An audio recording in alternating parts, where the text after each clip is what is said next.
إن الحمد لله نحمده ونستعينه ونستغفره ونعوذ بالله من شرور أنفسنا ومن سيئات أعمالنا من يهده الله فلا مضل له ومن يضلل فلا هادي له وأشهد أن لا إله إلا الله وحده لا شريك له وأشهد أن محمد عبده ورسوله صلى الله عليه وعلى آله وأصحابه أجمعين ومن اتبعهم بإحسان إلى يوم الدين أما بعد.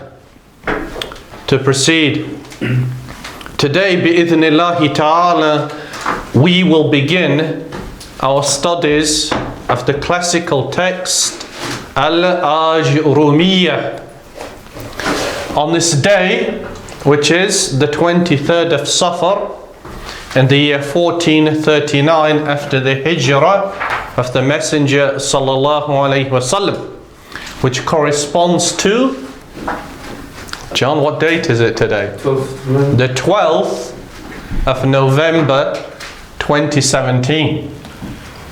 So to begin, therefore, this book, al-Ajrumiyyah, its complete title is Al-Muqaddimatu Al-Ajrumiyyatu fi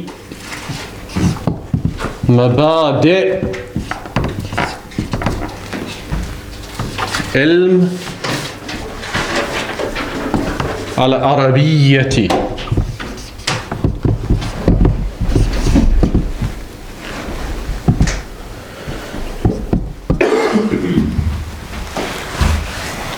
المقدمة الآجرومية في مبادئ علم العربية, which means the introduction of al-Ajrumiyyah in mabadi'i, the fundamentals of ilm al-Arabiyyati, of knowledge of the Arabic language. But for short, it is known as al-Ajrumiyyah. And its mu'allif, its author, is a man called Abu Abdullah. So that was his kunya, Abu Abdullah Muhammad bin Dawud as-Sanhajee. Right, so his kunya was Abu Abdullah, and he was called Muhammad bin Dawud as-Sanhajee. But he is known as Ibn Ajrum. Right? And he was born in the year 1273, and he died in the year 1323. And this text that he wrote, Al-Ajrumiyyatu, that was written in the 13th century. That's what we know about it. So in these lessons, bi'idhnillahi ta'ala, we are going to explain this text as many people who came before explained it. Why? Because it is considered to be a summary of the rules of Arabic grammar that the students of knowledge from those who came before, and indeed in our time, they consider to be a primer in understanding the Arabic grammar, which is a reason why so many of them studied it in the past and in the present, and so many of our ulama they concentrated upon this book, explaining it to their students. So our explanation, bi'idhnillahi ta'ala, will be a simplified version of what has already been explained regarding this text. And the objective, inshallah ta'ala, is to complete these lessons in about 40. So within 40 lessons we intend to complete the text, which is in its of itself, it's not particularly long, because as I said, it's a summary which has been written in verse in a poetic fashion in order to facilitate the memorization of it, and indeed then the understanding of the fundamentals of Arabic grammar. In this lesson, we are going to introduce the subject of Arabic grammar and indeed the Arabic language. So to begin, therefore, this subject concerns an-nahwu. An-nahwu. What does an-nahwu mean? Literally, an-nahwu, it means the direction. Right? i.e. a direction that you will proceed upon. But the term an-nahwu, it refers to grammar, Arabic grammar. Right? And what is the essence of Arabic grammar that we already know and that we're already familiar with through our lessons so far? We know that an-nahwu, grammar itself, wa alaykum salam, is qawaidu.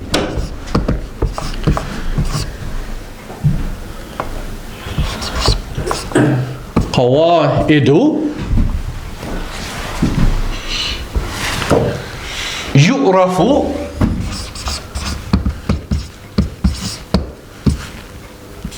biha dabtu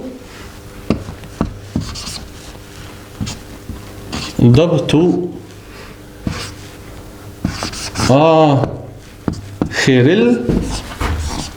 الكلمة. So Nahu, grammar, what is it in essence that we already know? It's qawaidu. Qawaidu is the plural of qa'idatun. Qa'idatun means a rule or a principle.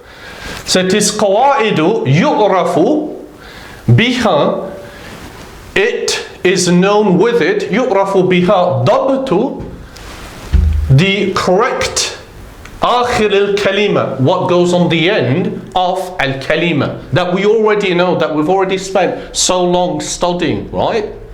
So the definition of an-nahwu is the rules that we use in order to determine the correctness of the ending of al-kalimati, the word, right? That is its purpose. So who historically was it that first explained these principles?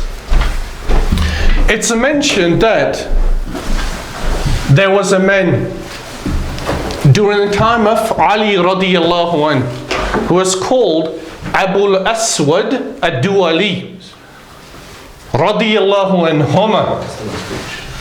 And what happened was that his daughter came to him one day and she said, Ya abati, right? Ya abati, and then she said these words, Ma ajmalu as-Sanhajee.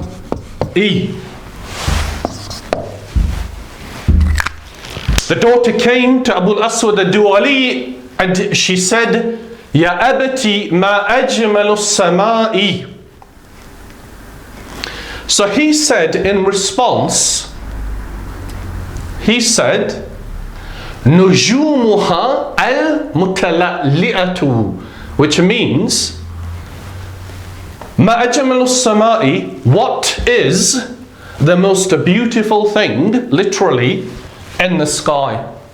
Right? Ma ajmalu as-Sanhajee. He responded by saying, نجومها المتلألئة.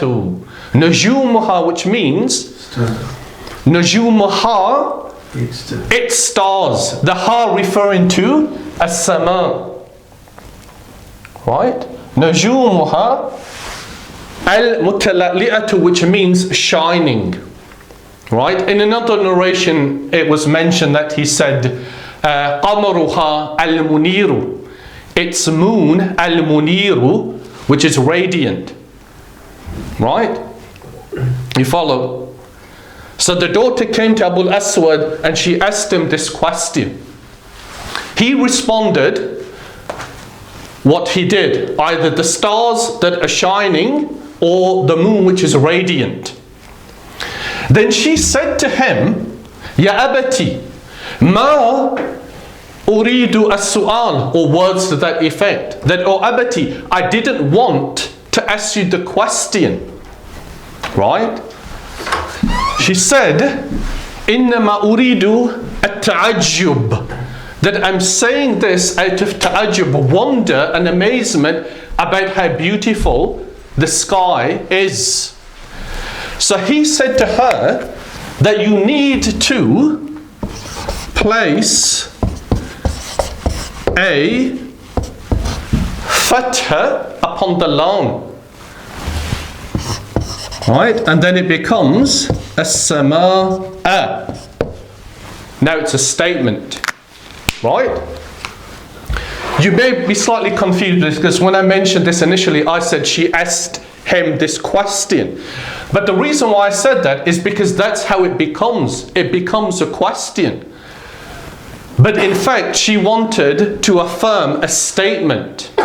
And the difference between them is the dhamma on ajmalu and the fatha on ajmala here. And what is the difference now? Ajmalu, what type of word is ajmalu? You know this. Ajmalu is? Verb. No. Ya Muhammad, it cannot be a verb, can it? It is sifa. It's an ismun. Yeah. Right? It's an ismun. And the ma here, what type of ma is it? Ma'u istifhamiyatu. Questions. Right? To ask a question. It's ismu istifham. So if this is ismu istifham, right? And this is an ismun, in grammar, right? That's with the ma'us istifham, there's a slightly different rule. That's considered to be the khabar al-mu'akhar, and that's considered to be the mubtada'un.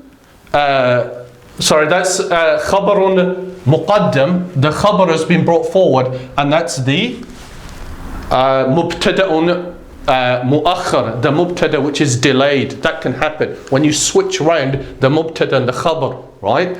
But the point is that ma ajmalu sima, ma here is ma istifhamiyya. It's used to ask a question. Ajmalu is ismu tafdeel, right? The most beautiful. As-samai is therefore the mudafun ilayhi. She asked a question by simply placing a dhamma upon the lam. But that was not her intent. Her intent was to use the ma, what we call at-ta'ajjubiyyah. At-ta'ajjubiyyah is to express your wonder at something. Like in the ayah, قُتِلَ الْإِنسَانُ مَا أَكْفَرُهُ. Right? Cursed or wretched is a human being, مَا أَكْفَرُهُ. How much he disbelieves. So ma ajmala as-samaa, now the ma is the ma of at-ta'ajjubiyyah. Why does it become the ma at-ta'ajjubiyyah? Because here, this is now a verb, ajmala. Ajmala means he beautified. He made beautiful.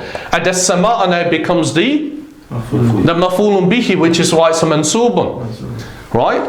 The point is, even though it's a lengthy explanation of that issue of an-nahu, is that when she made this mistake, he returned back, as the narration mentions, to Ali radiyallahu anh, and he told him what had transpired, what had taken place. So he wrote a short treatise on Arabic grammar, and then he said to Abu al-Aswad ad-Du'ali أنح نحوه, أنح نحوه, which means traverse or journey نحوه, in its direction. أنح is from, he used the command form, أنح, and that's from the verb naha, which means he traveled. From this we derive an-nahu, the direction. Right? So that is where it's said this subject of an-nahu or Arabic grammar initially stems from its root or its origin. The conversation that took place between Abu al-Aswad and his daughter, rahimahumullah. Is that clear? So, once we understand this, therefore, what are the two great benefits of understanding an-nahu al-arabiyyatu, Arabic grammar?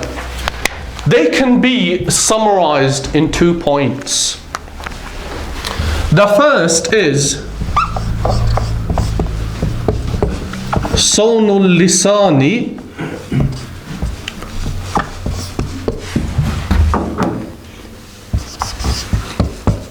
عن الخطأ في الكلام. صون اللسان عن الخطأ في الكلام. The first point. صون اللسان means to protect the tongue, عن الخطأ, from mistakes, في الكلام, in speech. Right? So, historically, as we've just mentioned the example of Abu al-Aswad, is that the Arabs, when they spoke Arabic, would do so in accordance with the rules of Arabic grammar. When Islam spread and entered into Persia and further east and into North Africa and west, and other people entered into al-Islam, and some of them learned the Arabic language, mistakes entered into their speech. Right? So it was important then to codify the rules of Arabic grammar and for them to be taught. In our time today, unfortunately, because English has become what they call the lingua franca and is spoken throughout the world, most of the people, including the Muslims, have an aspiration to learn and master the English language. So what's happened even amongst the Arabs is that many of them can no longer speak Arabic in accordance with the rules of Arabic grammar. Right? That's the reality of what's happened. Which is the reason why so many people, commentators and teachers and scholars have warned against this deterioration that's taken place. So learning Arabic grammar, it protects the tongue from mistakes in speech. And this is an important matter, isn't it? Because speech is an indicator of a person's character. And when you do anything, particularly a matter connected to the deen of Allah, then it's important to perfect it. The hadith, well known, إِنَّ اللَّهَ يُحِبُّ الْعَمَلِ إِذَا عَمَلَهُ أَتْقَنَهُ, that Allah Azza wa Jalla, He loves the action which when you do, you perfect it. And إِنَّ اللَّهَ يُحِبُّ مَعَالِي الْأَخْلَاقِ وَأَشْرَافَهَا وَيَكْرَهُ صَفْصَافَهَا. And Allah, He loves مَعَالِي الْأَخْلَاقِ, the loftiest and most exemplary aspects of character, and its most noble, وَيَكْرَهُ صَفْصَافَهَا. These two ahadith are collected in Tabarani and are authentic. That indicates that it's important for a person, even in his speech, that he should, when he speaks, he does so and he attempts to do it in a perfect manner. Of course, everybody's going to make mistakes, but the whole purpose of learning is for those mistakes to be diminished. So that is Sawn al-Lisani. The second great principle attached to learning Arabic grammar and indeed the language is what? It is فهم al-Qurani was-Sunnati.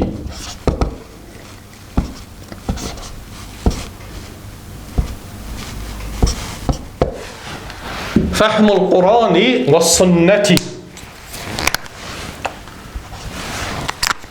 which means fahm is from fahima, we know which means he understood. Al-Qurani, we know what Al-Qurani, Kitabullahi, right? Was-Sunnati, and the Sunnah of the Messenger sallallahu alayhi wasallam. So we learn the Arabic grammar and by extension the Arabic language for the purpose of fahm al-Qur'ani was-Sunnati. And why do we do that? Because as Allah Azza wa Jalla mentioned in the beginning of Surah Yusuf, Inna anzalnahu Qur'anan Arabiyyan, that we revealed Qur'anan Arabiyyan. Right? So the purpose of us learning is that Allah Azza wa Jalla revealed a Qur'an which is Arabic. And that's an important point, because the Arabic language does not belong to a group of people who are distinct. Rather, as Allah Azza wa Jalla mentioned in Surah Ar-Rum, وَمِنْ آيَاتِهِ خَلْقُ السَّمَاوَاتِ وَالْأَرْضِ. From His ayat, خَلْقُ السَّمَاوَاتِ وَالْأَرْضِ, is the creation of the heavens and the earth. وَاخْتِلَافُ أَلْسِنَتِكُمْ وَأَلْوَانِكُمْ, and اختلاف ألسنتكم, the differences in your tongues, meaning language, وألسنتكم, and your colors.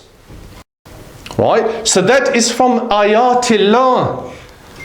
إن في ذلك الآيات للعالمين. Indeed, in that is an ayah للعالمين. It's important to note, therefore, that all of these languages, they belong to Allah Azza wa Jalla. They are from His ayat.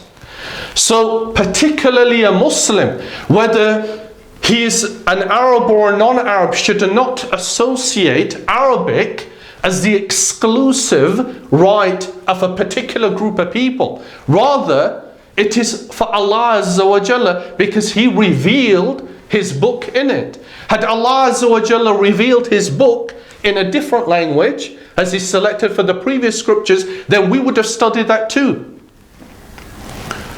Thereafter, and I want to emphasize this point, because for many, many years, and indeed it's continued, when we were younger, we used to attend the masajid, and we would read Kitabullahi, right? And at the beginning in Surah Al-Baqarah, because once you learn how to read the text, then you begin with Surah Al-Baqarah, right? In fact, you feel honored because they give you the first 5 juz especially, right? Which is distinct from the remainder. And in the beginning of Surah Al-Baqarah, we read the ayah, ذَلِكَ الْكِتَابُ لَا رَيْبَ فِيهِ هُدًى لِلْمُتَّقِينَ. Do we not read this ayah? Right at the beginning. So the Muslims all over the world, the majority of them who are non-Arab, whose tongue is not Arabic, they read that ayah without any understanding. And that's the greatest calamity. Why? Because in that ayah, Allah Azza wa Jalla mentioned, ذَلِكَ الْكِتَابُ, that is the book, لَا رَيْبَ فِيهِ, there's no doubt in it, هُدًى لِلْمُتَّقِينَ. It is a guidance for the people who have taqwa. Right? And we read it without any understanding.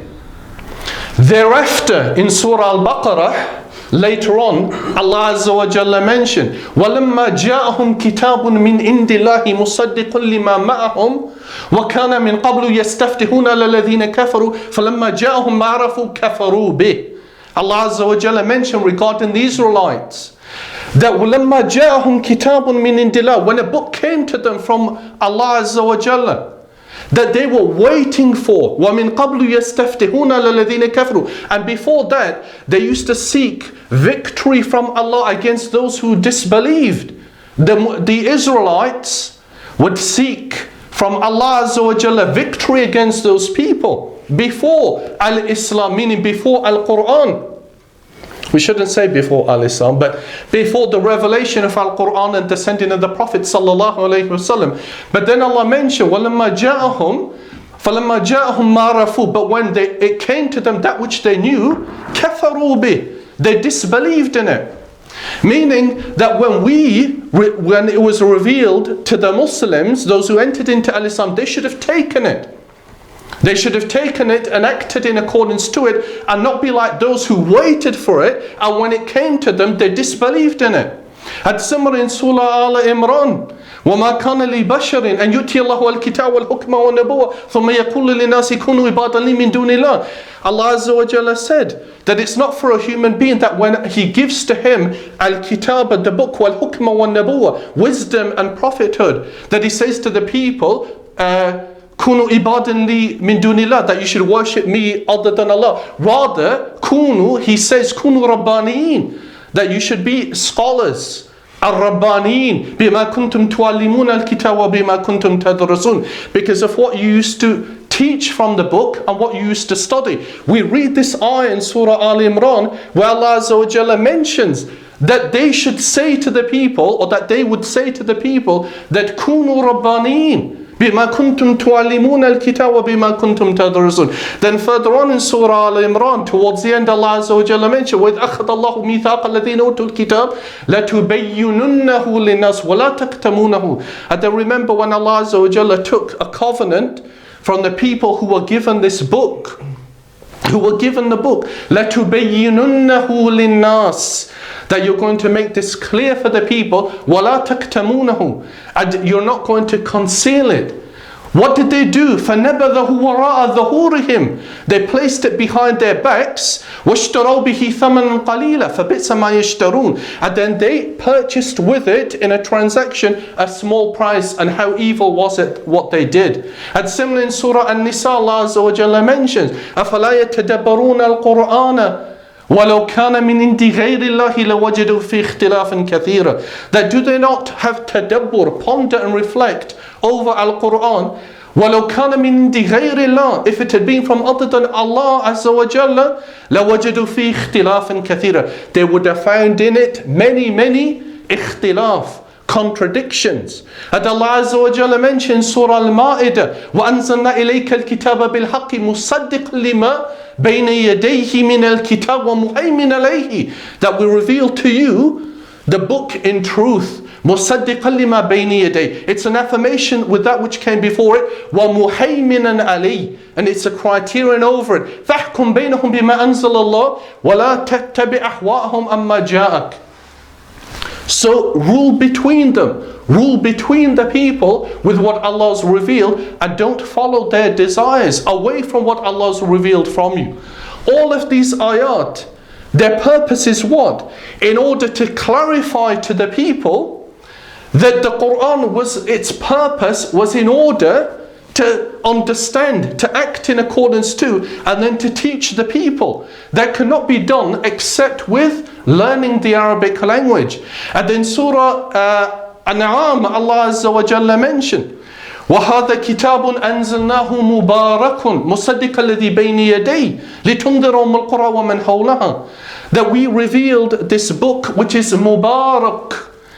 It's blessed, an affirmation of that which came before. لِتُنذِرَ أُمَّ الْقُرَى, that you should warn the people, al-Qura, the people of Mecca, the mother of all the cities, وَمَنْ حَوْلَهَا, and that which is besides it. Further on in Surah An'am, Allah Azza wa Jalla mentioned, وَهَذَا كِتَابٌ أَنزَلْنَاهُ مُبَارَكٌ فَاتَّبِعُوهُ, that Allah Azza wa Jalla revealed this book which is blessed.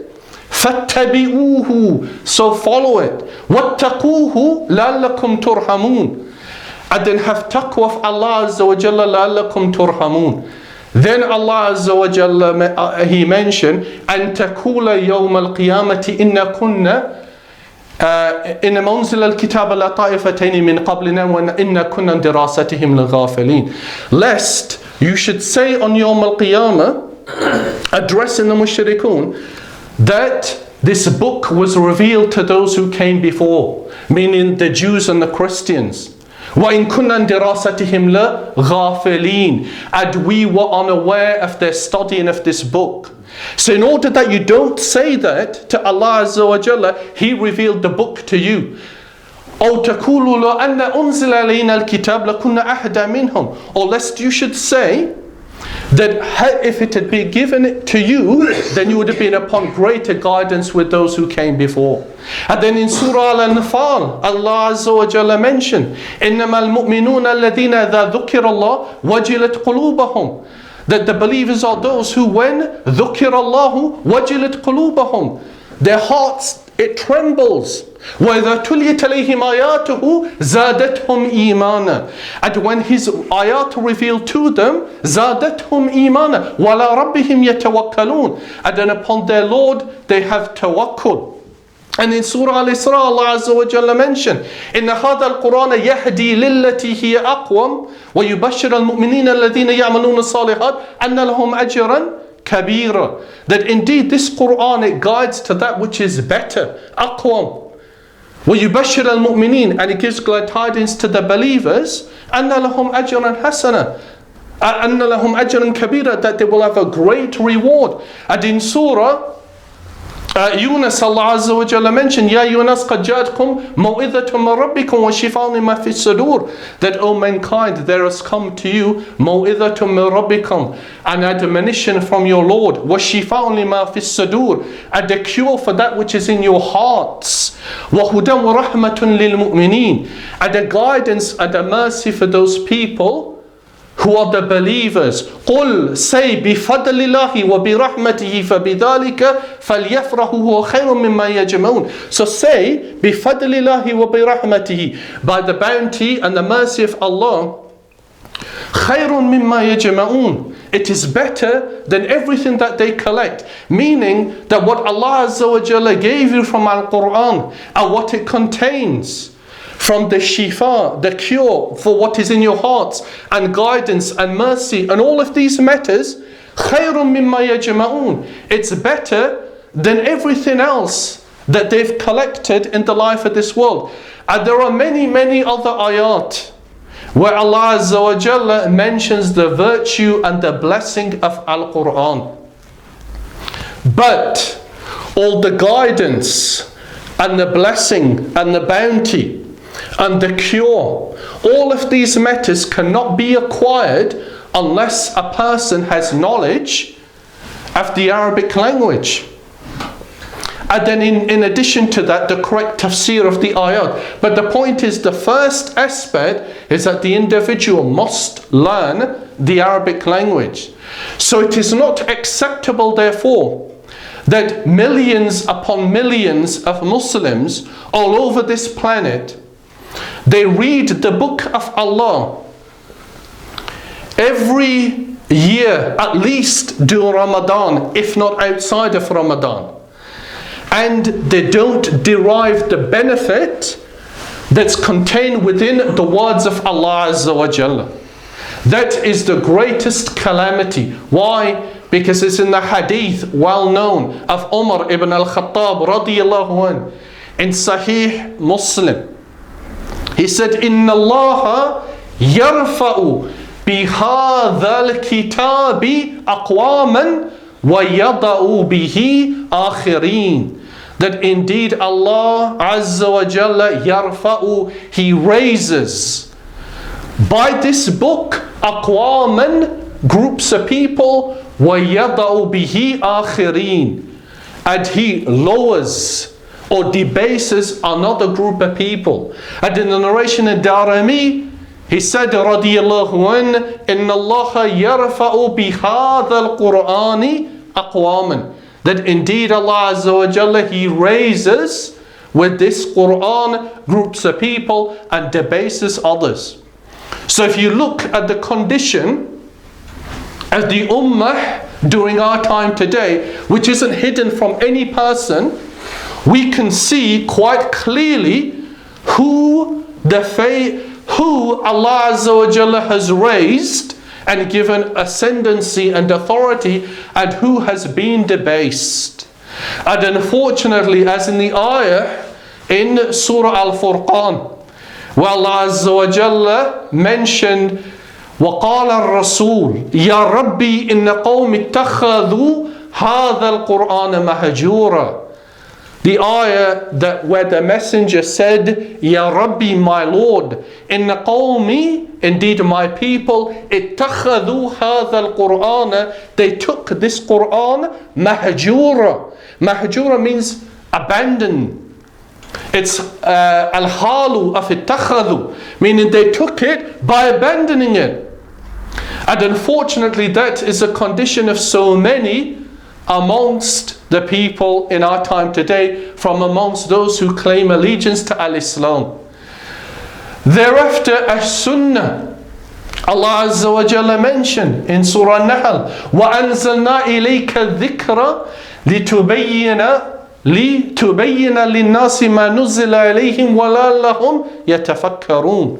That we reveal to you a-dhikra, meaning Al-Quran, لِتُبَيِّنَ لَهُمْ, in order to make it clear to them, مَا نُزِّلَ إِلَيْهِمْ, what has been revealed to them, لَعَلَّهُمْ يَتَفَكَّرُونَ, so perhaps they will think. And Allah Azza wa Jalla mentioned another ayah in Surah An-Nahl, وَمَا أَنزَلَيْكَ الْكِتَابَ إِلَّا لِتُبَيِّنَ لَهُمُ الَّذِي اخْتَلَفُوا فِيهِ وَهُدًى وَرَحْمَةً لِقَوْمِ يُؤْمِنُونَ. That we never revealed to you the book except that you would make it clear to them that which they differ in, and it is a huda, a guidance, وَرَحْمَةً لِقَوْمِ يُؤْمِنُونَ, a guidance and a mercy for those people who believe. And Allah Azza wa Jalla mentions Surah An-Nisa, فَإِن تَنَازَعْتُمْ فِي شَيْءٍ فَرَدُّوهُ إِلَى اللَّهِ وَرَسُولِهِ إِن كُنتُمْ تُؤْمِنُونَ بِاللَّهِ وَالْيَوْمِ الْآخِرِ ذَلِكَ خَيْرٌ وَأَحْسَنُ تَأْوِيلًا. That if you differ in any matter, then return it back to Allah and His Messenger, if indeed you believe in Allah and the last day. ذَلِكَ خَيْرٌ, that is better, وَأَحْسَنُ تَأْوِيلًا, and it is the best of explanation. So the obligation is to adhere to the Sunnah by virtue of these ayat, in addition to many others, as in the one in Surah An-Nisa, وَمَن يُطِيعِ الرَّسُولَ فَقَدْ أَطَاعَ اللَّهَ, that whoever is obedient to the Messenger has obeyed Allah Azza wa Jalla. How do we adhere to the statement of the Messenger sallallahu alayhi wasallam except by returning back to his Sunnah? And in the famous hadith of Irbad ibn Sariyah, he sallallahu alayhi wasallam said, من يعش منكم بعدي فسيرى اختلافا كثيرا. Whoever amongst you lives after me, فسيرى اختلافا كثيرا, he will see many differences. He said it during his time 14 centuries ago. How many more differences have occurred after that period that the Messenger sallallahu alayhi wasallam spoke about? فسيرى اختلافا كثيرا. So he advised his companions, فَعَلَيْكُمْ بِالسُّنَّةِ, so adhere to my sunnah, وَسُنَّةَ الْخُلَفَاءِ, سُنَّةَ الْخُلَفَاءِ الرَّاشِدِينَ الْمَهْدِيِّينَ, and the sunnah of the correctly guided khulafa, وَعَضُّوا عَلَيْهَا بِالنَّوَاجِذِ, and bite onto it with your molar teeth. So we know that the sunnah of the Messenger sallallahu alaihi wasallam was in the Arabic language, as Allah mentioned at the beginning of Surah Ibrahim, وَمَا أَرْسَلْنَا مِن رَسُولٍ إِلَّا بِلِسَانِ قَوْمِهِ لِيُبَيِّنَ لَهُمْ, that we never sent a messenger except with the tongue of his people in order to make it clear to them. But in our time today, in order to adhere to the sunnah of the Prophet sallallahu alaihi wasallam, we have an obligation, a fahm, to understand it in the language that the Messenger sallallahu alaihi wasallam he spoke in. I apologize for extending the reason, but we live in a time where the need to learn this language, not just for those who are present in this room, but those throughout this earth, throughout the Ummah must understand that their learning of the Arabic language has to be like their learning of the Deen. As Umar radiallahu anhu said, تَعَلَّمُوا الْعَرَبِيَّةَ فَإِنَّهَا مِنْ دِينِكُمْ. You learn the Arabic language because it is from your deen. And the narration of Ubay ibn Ka'b radiallahu anhu said, تَعَلَّمُوا الْعَرَبِيَّةَ كَمَا تَعَلَّمُونَ الْقُرْآنَ. That you learn the Arabic language as you learn the Quran. Because in order for us to acquire the benefit of everything that we mention, it can only be acquired by learning the Arabic language. Thereafter, once we understand that, learning the Arabic language, it confers upon us two great benefits. One, in terms of the lafz,